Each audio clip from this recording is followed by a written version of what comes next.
집중해서 우리가 한 단어 한 단어를 조금 살펴볼 필요가 있습니다. 그러니까 참 재미있는 진짜 우리 베드로후서를 볼 때마다 누가 베드로를 무식하다 얘기하는가 참 그렇습니다. 네.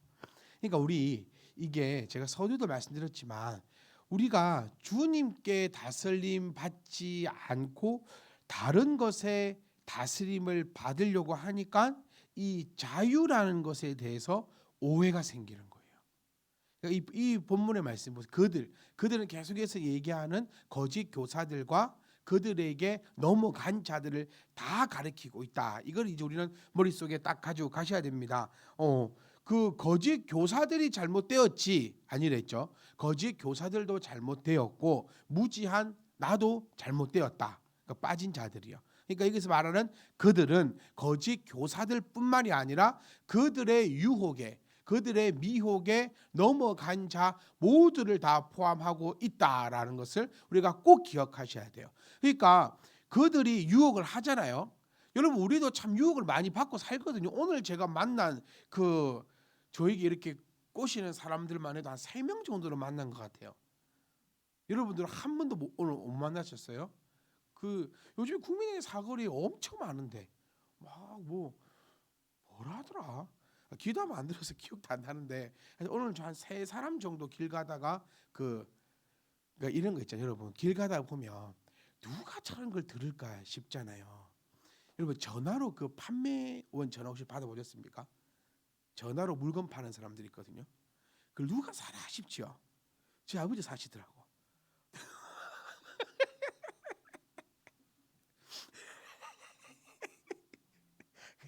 그러니까 아니 이거를 우리 전화 받을 때마다 그런 거 있잖아요. 뭐 약 팔고 그다음에 그 좋은 땅 있다고 그래 좋은 땅 있다. 우리 아버지가 또 땅 사고 집 산 건 아니시고 오늘 예배를 들으시나 온라인으로. 네. 그런데 그러니까 여러분 이럴 때 우리 아버지도 무식하다는 그 다른데 다른 겁니다. 네, 그러니까 제가 뭘 얘기하고 싶냐면 그러니까 오해하지 마시고 오해가 이 중요해요. 그러니까 그런 게 있잖아요. 이 잘못하면 큰일 나는데. 그러니까 누가 이거를 듣나 싶거든요. 여러분 전화 진짜 판매 많이 오죠. 우리는 그냥 끊어쁘고 바쁩니다 하고 해서 그러지. 이 사람들이 왜 이렇게 전화를 할까 싶은데 그 중에 한 명은 사더라. 그렇죠? 우리 성도님들 가운데 한 명은 사잖아요. 그러면은 확률이 꽤 높은 거예요. 네. 그러니까 이 길 가는데 많은 사람이 미혹을 하고 유혹을 합니다. 그걸 누가 들을까 싶잖아요, 우리. 아니 이 사람들이 왜 길가에서 이럴까 싶잖아요. 그런데 누군가는 그걸 듣는다는 거예요. 또 누군가는 거기에 또 현혹이 된다는 겁니다. 그러니까 물건을 판매하는 거 사는 사람들은 무식한 사람들이 아니고, 네. 이 이단들이 얘기하는 거는 이제 무식한 사람들이라. 그러니까 무지도 제약이다 이렇게 우리가 표현을 할 수 있는 거예요. 그러니까 왜 그 소리를 귀담아 들을까? 그 건강 보고 싶은 사람들은요, 다들 건강 염려증이 있으니까 사는 거예요. 들어보니까 혹하고 이거 먹으면 막 나을 것 같고 안 죽을 것 같고 막 그러거든요. 그러면 이렇게 이단들의 소리에 왜 빠질까? 거기에 잘못된 곳에 관심이 있기 때문에 빠진다는 겁니다. 우리는 여러분 고백했지 않습니까? 나를 오직 예수님만이 나를 다스려 주시옵소서. 나는 오직 하늘에 하나님의 그 나라만을 소망을 두고 있습니다라고 고백하고 있기 때문에 그 어느 누가 우리의 옆에 와가지고 집적거리고 뭐 이렇게 유혹을 하고 뭐 이렇게 하고 저렇게 한다 하더라도 우리는 귀담아 듣지도 않는 거예요. 귀담아 듣지도 않는 거예요. 그런데 이것이 이제 잘못된 방법을 가지고 있고 잘못된 마음이 있고 막 이럴 때 옆에서 누군가가 싹 건드려 주면 거기에 훅 해서 간다는 거예요. 점 보러 가시면은 우리는 한 번도 안 가보셔서 그렇지만 저도 안 가봤습니다. 들어는 봤는데 점 탁 앉으면은 문제 있구만 이게 안 돼요. 거기서부터 이미 지고 들어가는 거예요. 네. 50대 여성이 탁 들어오면 두 개 중에 하나입니다. 어떤 문제죠? 첫 번째 남편 문제, 두 번째 자식 문제. 이 두 개 아니면 안 갑니다. 또 여러분 이게 진짜 사람을 오래 보다 보면요 느낌 오시잖아요. 이 사람이 무슨 문제를 갖고 있는 거 어느 정도 느낌이 오거든요. 그러니까 무당들이 얼마나 많은 사람들 보겠습니까? 점쟁이들이 앉아가지고 그러니까 딱 보면 자식 문제 아니면 확률 2분의 1입니다. 그걸 딱 때려 맞추는 순간부터 이 사람은 이제 지고 들어가는 거예요. 똑같은 이 무당이 하는 거하고 비스무리하게 그렇게 가고 있다는 거예요. 그러니까 보세요. 그들에게 자유를 준다 하여도 이 말은 너희에게 우리가 자유를 줄게 이 말이 아니고, 그들에게 자유를 준다 하여도 그들은 이미 그 자유를 오해하여서 그 자유를 가지고 자유와 방종을 혼돈하고 있다라고 표현을 하는 겁니다. 여러분, 우리는 그리스도 안에서 진리를 알고, 이게 정말 중요합니다. 그리스도 안에서 자유를 얻는다 이게 아니고, 그리스도 안에서 진리를 알지니 그 진리가 자유를 주는 거거든요. 그런데 이 진리는 싹 빼놓고 뭐만 자유에만 포커스를 맞추는 거예요. 그러니까 뭐든지 이 시대상을 한번 생각해 보세요. 지금 율법에 딱 이렇게 있고 여러 가지 이렇게 묶여 있는 그 상태인데, 그리스도가 너에게 자유를 주었다라고 해서 하고 싶은 대로 마음껏 사는 거예요. 그리스도가 자유를 주었으니까 뭐 간음해도 돼. 그리스도가 자유를 줬으니까 뭐 육체적인 것은 마음대로 해도 돼. 왜? 그리스도가 자유를 줬으니까. 요획인 거예요, 요획이. 그러니까 그들에게 자유를 준다고 하여도 그들은 이 자유를 진리 안에서 자유를 바로 나타내지 못하고 그들이 원하는 대로 마음껏 이렇게 사용해서 그들은 나쁜 쪽으로 오히려 방종하고 나가며 온갖 율법과 육체에서 해방되어, 잘 들어보세요 여러분. 이거 정말 혹하는 얘기입니다. 어떤 것에 혹하느냐, 만약에 여러분들이 내가 지금 뭐 하고 싶어, 우리 그냥 예를 들어 쉽게 술 담배 가지고 얘기해 봅시다. 우리는 아무도 술 담배 안 하고 싶어요. 그렇죠? 근데 진짜 하고 싶던, 진짜 내 마음 너무 하고 싶은 마음이 있는 거야. 너무너무 하고 싶어. 너무너무. 그런데 이런 마음을 갖고 있다 생각하고 들어보세요. 네가 그렇게 율법과 또 도덕과 또 양심과 신앙의 이런 것들로 해방되었어. 그러니까 그런 생활에 구속받지 않을 자유가 있는 거야. 그러니까 너희들 마음대로 해도 돼. 이렇게 가르치는 거예요. 우리는 지금 여러분, 여기 모이신 여러분들은 별 감흥이 없어요, 이 부분에 대해서. 왜냐하면 이미 이 부분에 대해서 우리는 자유함이 있거든요. 뭐 찔러도 뭐 까딱 없거든요. 그러니까 그냥 우리가 이 느끼려 하다 보다고는 그냥 이런 거구나 하고 그렇게 넘어가시면 될 것 같아요. 우리는 이 깊은 감명을 받을 수 없어요. 왜? 우리는 그거에 대해서 뭐 아예 뭐 이런 생각을 안 하고 있거든요.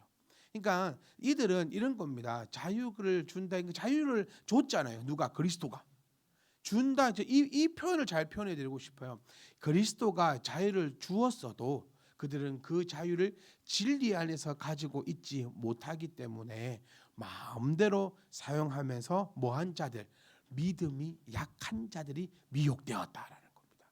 그러니까 우리는 여러분, 이 말씀을 전하면서도 여러분들의 이런 표정과 이런 이 제스처를 보니까는 전혀 동요하지 않아요. 그래서 얼마나 기쁘고 감사한지 모르겠습니다. 그러니까 이 표현이 뭐냐면, 이 표현을 통하여서 누구를 유혹한다. 우리 그 18절 말씀에 나왔던 것처럼 겨우 진리를 안 자들, 이제 믿음이 연약한 자들을 미혹하는 거예요. 믿음이 연약한 자들을 이제 막 신앙 안으로 들어와 가지고 좀 절제도 하고 하나님 말씀대로 내가 살아보려고 한번 이렇게 할 때, 사실 우리가 여러분 깜빡 잊어서 그렇지, 여러분들도 여기까지 오기까지는요 상당히 많은 뭐 유혹, 그리고 또 이런 이런 결단, 막 이런 것들이 분명히 있었어요. 너무 당연히 태어날 때부터 여러분 이렇게 태어났다고 생각하시는 거예요. 아니에요. 수많은 많은 유혹과 또 넘어짐과 또 여러 가지 그런 과정 가운데 이렇게 잊고 익어서 성숙해져서 여기 지금 우리가 앉아 있는 거죠. 그런데 그렇게 성숙되기 전에 쉽게 얘기하면 우리가 믿음이 좀 연약한 자들은 이런 미혹에 넘어가고, 이들은 그런 미혹을 통하여서 그들을 유혹했다는 겁니다. 멸망의 종들이다. 이 부분도 우리가 조금 기억하고 좀 하셔야 될 게 뭐냐면, 이게 이제 또 헬라어가 나오는데, 이 종들이다, 그러니까 멸망의 종들이다, 이 부분에 있어서는 분사 구문으로 사용되는 단어인데요. 쉽게 이야기하면 이들은 그리스도께서 주시는 자유를 처음부터 오해해서 멸망의 종의 상태에 지금 있었음을 시사하고 있는 겁니다. 정리해 볼게요. 그리스도께서 주신 그 자유를 처음 받을 때부터 오해한 거예요. 진리 안에서 자유케 한다고 했던 이 말씀을 처음부터 그리스도를 믿으면 자유하는구나. 이게 여러분, 우리나라가 이 일제 시대 때 또 여러 가지 이 엇박 속에서 기독교가 활활 불타오르거든요. 그것도 어떻게 보면 이런 오해의 이 소지가 좀 있었던 거죠. 그러니까 이 자유라는 거. 그러니까 예수를 믿으면 이 여러 가지 정치적 상황에서 자유를 얻는다라는 그런 생각에 좀 기하급수적으로 늘어났다라고 이렇게 역사가들은 그렇게 평가를 하고 있는 것처럼 지금 이 시대에도 그것을 얘기하고 있는 거예요. 그러니까 멸망의 종들이 이미 되어 있었다라는 겁니다. 그러니까 이 거짓 교사들이나 그들은 멸망의 종들이 이미 되어 있었다. 그러니까 지금 되고 있는 중이 아니라 이미 그들은 멸망의 종들이 되었다. 그리고 누구든지 진 자는 이긴 자의 종이 된다. 자, 이게 이 시대 때에 이제 흔히 있었던 상황을 묘사해서 거짓 교사들의 또 그들을 따르는 자들을 종말을 지금 암시하고 있습니다. 당시 전쟁에서 패한 국가의 백성들은요, 무조건 승리한 국가의 종으로 끌려갔습니다. 이런 시대예요. 지금은 이제 뭐 여러 가지 뭐 이렇게 해서 뭐 하여튼 전쟁은 안 좋은 거죠. 어쨌든 이 시대 때는 승리하면 패자에 있던 그 국가의 사람들을 다 잡아가다 자기네 종으로 만들던 그런 것입니다. 그래서 이 노예로 삼다라는 단어를 한번 살펴보면 완료 수동태 형식으로 쓰여져 있는데 이미 종이 되어 온 자라는 의미를 가지기 좀 어렵죠. 네, 이게 좀 어려울 수밖에 없어요. 정말 제가 쉽게 하고 싶거든요. 근데 이게 강의니까 약간 단어를 볼 수밖에 없습니다. 그래서 우리가 한번 정리를 한번 제가 깔끔하게 해보면 이렇게 됩니다. 그들은 자유를, 그러니까 그들에게 자유를 준다 해도 그들에게 이미 자유를 줬음에도 불구하고 그들은 자유를 제대로 이해하지 못했기 때문에 오히려 그 자유를 나쁜 쪽으로 변질시켰고 오히려 그것을 방종으로 사용하고 있는 자들이다. 그러니까 지금 여기에 나타난 이단들이 어떤 형색이었는지 우리는 좀 알 수 있습니다. 이들의 여기서 나타나고 있는 이단은 이 육과 영을 분리시키면서 완전히 육체적으로는 타락하고 더럽고 자기 마음대로 살아도 된다고 그렇게 가르치는 이단. 그 이단이 바로 누구죠? 이 시대 니골라당이죠. 네, 그러니까 뭐 지금 구원파다 그렇게 얘기할 수도 있는데 뭐 거의 뭐 족보를 이렇게 타고 올라가는 다 저거 그렇게 사니까요. 하여튼 이제 그런 애들은, 이 사람들은 이미 멸망을 받았고 이미 그들은 종이 되어서 돌아왔기 때문에 이긴 자가 누구겠습니까? 진 자는 이긴 자의 종이 된다 했습니다. 그러니까 여러분, 금방도 제가 설명드린 것처럼 이 시대의 상황을 묘사한 거죠. 그럼 진짜로 한번 물어봅시다. 그럼 진짜로 지금 사이비에 빠져 있는 사람들이 천국에 가면 우리의 종이 됩니까? 그 사이비 애들은 그렇게 가르치는 거예요. 사이비 애들은 이렇게 가르쳐요. 사이비 애들은 너희가 이긴 자고 진 자들을 이 종으로 삼을 거다, 막 이렇게 설명하고 하는데 쑥 다 거짓말. 이것은 지금 이 상황을 묘사하면서 거짓 교사들과 그들이 받게 되는, 그러니까 멸망받을 거에 대해서 지금 설명해주고 있는 것이다. 우리가 이렇게 보시면 됩니다. 그러니까 누구든지 진 자는 이긴 자의 종이 된다. 진짜 끌려가가지고 종으로 한다는 게 아니고 멸망받는다라는 것을 나타내어주고 있습니다. 20절 말씀에, 자, 20절 말씀 다 같이, 만일 그들이 우리 주 대신 구주 예수 그리스도를 알므로. 자, 좀 잘 살펴볼게요. 여기서 오해가 또 될 수 있는 부분들이 있거든요. 만일 그들이 우리 주 대신 구주 예수 그리스도를 알므로 세상의 더러움을 피한 후에 다시 그 중에 얽매이고 지면, 우리가 지금 이 한글 성경 보면 어떻게 느껴지게 되냐면요, 지금 이 거짓 교사들 그리고 거짓 교사에 빠진 사람들이 다시금 구주 예수 그리스도를 알아가지고 변화한 다음에 세상의 더러움을 피한 후에 다시 한 번 더 그 중에 얽매이게 되면 이렇게 보일 수 있거든요. 다시 한번 설명해 볼게요. 한글로 보면 이 거짓 교사들이 이제 돌아오는 거예요. 그리스도 품으로. 그리스도 품으로 돌아와 가지고 우리 주 예수 그리스도를 다시 알아 가지고 이 거짓 교사에서 탈퇴를 했다가 다시금 돌아가면 이렇게 보이는데, 그 부분이 전혀 아니고 이미 빠진 자들을 나타내고 있는 거예요. 그들이, 그러니까 거짓 교사들이 그리스도를 원래 알았잖아요. 그리스도를 알았는데 지금 어떻게 된 겁니까? 세상 더러움을 피한 후에, 그러니까 그리스도 안으로 들어온 후에 다시 그 중에 얽매였잖아요. 그러니까 이 순서를 잘 생각하셔야 돼요. 다시 한번요. 되게 헷갈리는 부분이, 왜 나 이렇게 해석을 하는지 모르겠어요, 진짜. 지금 이 한글 성경만 보면 지금 이미 거짓 교사가 그리스도 안에 들어와 가지고 다시금 거짓 교사가 되는 것처럼 보이는데 그게 아니고, 그러니까 거짓 교사들은, 이 베드로는요 이거를 딱 거의 명백하게 하고 가는 게 뭐냐면, 거짓 교사와 거짓 교사의 가르침에 빠진 자들은 다시금 돌아올 수 없다라는 전제를 가지고 있어요. 이게 중요합니다.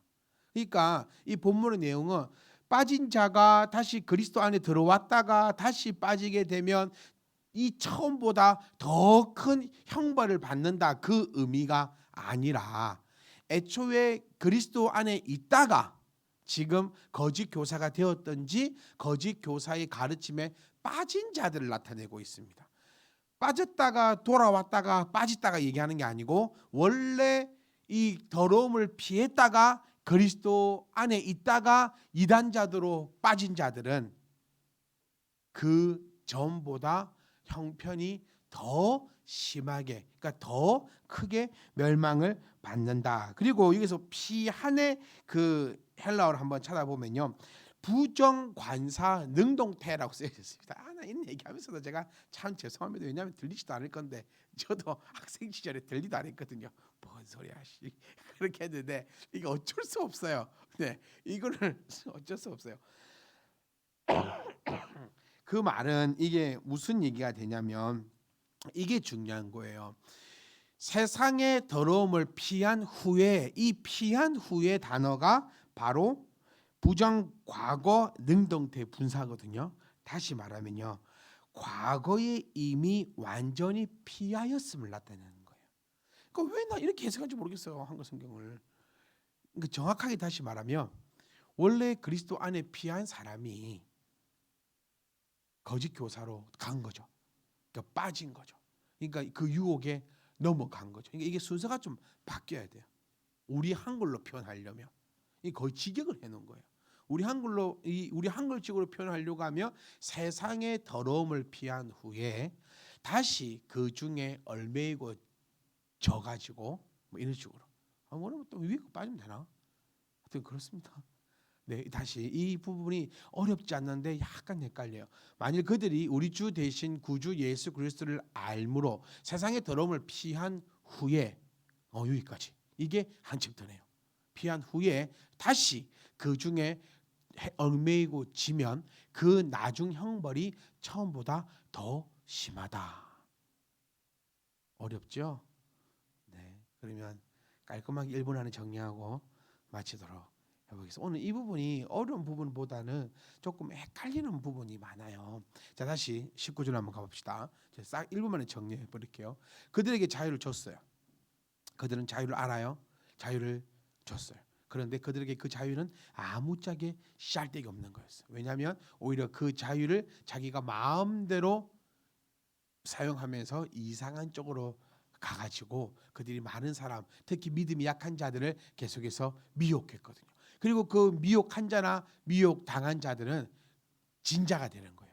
그래서 우리의 종이 된다는 의미가 아니라 패배국이 가져가는 그 비참함과 멸망을 나타내고 있음을 우리가 기억하셔야 됩니다. 그러니까 결국에 거짓 교사와 그들을 따르는 자들은 정말 그 마지막 날에 비참함과 비통함과 그 멸망함을 맛보게 될 것인데, 그것이 어느 정도로 크냐 하면 원래 가지고 있던, 자 20절로, 원래 가지고 있던 그 형편보다 더 심하게 그들은 멸망과 고난을, 고통을 당할 것이다. 자, 이 베드로가 얘기하고 하자는 것은 뭐냐면요, 지금 거짓 교사들과 거짓 교사들의 빠짐에 가르친 자들을 비방하고자 하는 내용이 아닙니다. 제가 조금 전에도 말씀드렸지만 베드로는 이 좀 전제를 하고 가는 거예요. 이 거짓 교사와 거짓 교사에 빠진 자들이 다시 돌아오지 못한다는 그 전제로 무엇을 얘기하느냐, 그들을 욕하는 게 아니고 현재 믿음 안에 있는 자들에게 경각심을 더하고 있는 겁니다. 이 말씀을 듣고 너희들 돌아와라, 너희들 곧 멸망받으니까 다시 돌아와라, 회개해라, 이런 의미가 아니라는 거예요. 이미 그들은 틀렸어, 이렇게 가는 겁니다. 이미 그들은 틀렸으니 지금 믿음 안에 굳건히 있는 너희들이 더 이상 하지 말고 믿음 약한 자들을 미혹 속에 빼앗기지 않기 위해 더욱더 굳건히 성도 간에 굳건한 사랑으로 붙잡아 있고, 이렇게 어마무시한 형벌과 어마무시한 비참함이 준비되어 있고 이미 그들은 빠졌다라고 얘기하거든요. 이제 그들이 뭐 죽고 나면 곧 그들이 비참함을 받을 거가 아니고, 이미 베드로는 그들은 비참함에 지금 빠져 있다라고 얘기를 해요. 그러면서 비참함에 빠져 있는데 왜 믿는 너희들이 그 길로 들어가려 하느냐라는 것이 베드로 후서의 주된 내용입니다. 그러니까 우리가 오해하시면 안 돼요. 지금 빠져 있는 자들을 비방한다? 왜 비방을 할 겁니까, 베드로가? 책망은 누구에게 합니까? 책망을 듣고요, 돌아올 수 있는 자들을 향해 책망하는 거예요. 그런 자들을 책망하는 겁니다. 그런데 베드로가 나타내고 있는 이 거짓 교사들은 더 이상 돌아올 수 없는 자들이에요. 그러니까 그들을 향해서 욕하고 비난하고 막 그런 말씀이 아니라 지금 믿음 안에 굳건히 있는 교회를 향하여서 결단코 이 안에 소속되거나 빠지거나 넘어지거나 너희들 욕심 때문에 미혹되어서 멸망받지 말라는 소리입니다. 우리가 이 의미를 잘 기억해서 이것은 제가 지난주에도 말씀드렸잖아요. 자랑할 거 없다고. 내 믿음 자랑할 거 없고, 근데 내 인생은 자랑할 게 하나도 없다는 사실을 꼭 기억하셔야 돼요. 이거 이해하시겠죠? 그러니까 우리가 베드로는 너희들 자랑하지 말고 늘 깨어 있고 복종하고 기도하고 정신 차리고 서로 사랑하고 믿음 안에서 굳건히 있어서 어떤 미혹이 오더라도 그 가운데 흔들리지 마라. 만약에 그 가운데 흘리는 것은 무지함 때문이고, 무지함 또한 죄악임을 너희가 기억해서 너희들은 그 믿음을 더욱더 굳건히 해라. 그들은 이미 빠졌다라는 것이 베드로가 우리에게 지금 2장 내내 우리에게 간곡하게 경고하고 있고, 어떨 때는 권고하고 있고, 어떨 때는 설득하고 있고, 어떨 때는 책망하고 있음을 우리가 바라보시면서, 사랑하는 성도 여러분, 우리는 이것을 나는 사이비 나는 뭐 상관없음 이런 의미보다도 나도 더 믿음을 굳건히 하고, 그리고 우리 성도와 성도 간의 그 믿음을 서로 살피며 돌아보며 격려하고 응원하고 기도해서 우리 가운데는 그 어떤 미혹과 그 욕심과 세상 소리와 막 그런 거 타협과 막 이런 것에서 절대로 우리가 굴복하지 않겠다라는 그런 놀라운 결단함이 우리 가운데 있기를 주의 이름으로 축복합니다.